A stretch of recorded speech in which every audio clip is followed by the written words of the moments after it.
Dear friends, today I have come to talk to you about what is the importance of water intake in children. So, water is a very important nutrient in human body.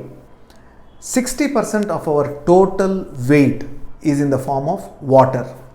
So, if I were to take myself, say a 70 kg man, 42 kgs or 42 liters of water is there inside my body.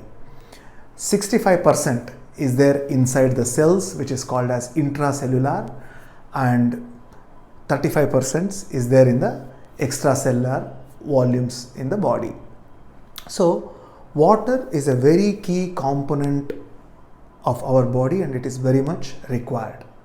Now, for the first 6 months of the babies, we know that a baby is completely breastfed, or instances where breastfeeding is not possible, then they are on formula feeds.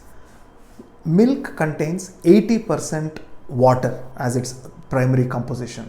So anybody who is primarily on milk, that is the first 6 months of the baby, they do not require to consume any water.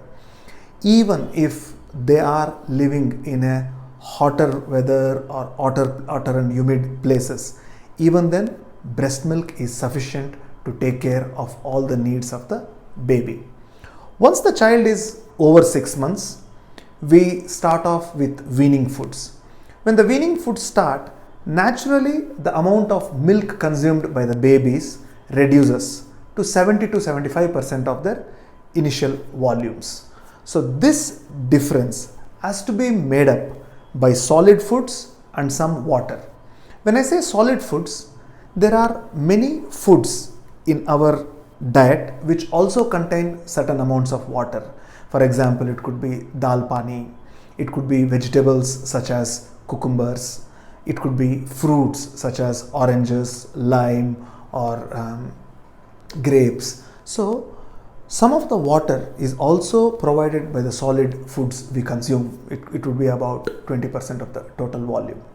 The remaining has to be supplemented in the form of water. So, a baby which is 6 months to say 1 year would require roughly about 200 mils of water, between 150 to 200 ml of water on a daily basis. This now we can break it up into smaller portions. So, a bit of water post breakfast, a part of water post lunch, and a part of water post dinner. This could be given via spoons or a feeding bottle, or it could be given by cups.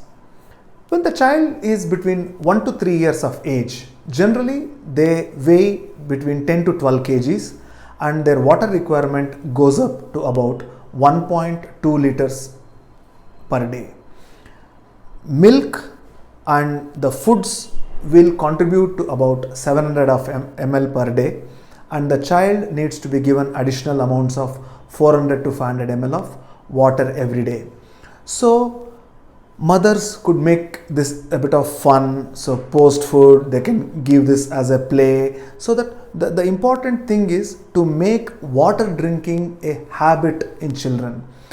Some babies are very fussy, may not like plain water, so some mothers squeeze a bit of lemon. There are instances where mothers use a bit of jeera to give it a bit of a taste and then feed the child.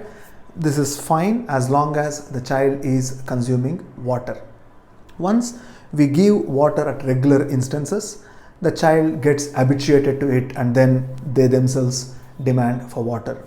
We also should take care whenever we are in hotter or humid weather to add another 10% of water as extra, because there will be insensible losses in terms of sweating. When the child is around 5 years, 5 to 10 years, they are around 20 to 30 kgs, and these children require about 1.5 to 1.6 liters of water on a daily basis. Assuming foods and milk contribute to 600 ml, they are required to drink another 1 liter of water. So parents can send water cans to the school. They should ensure that the water can is finished by the time the child comes back to home, and then again mother gives another 500 ml of water between after school hours till they go to school next day morning.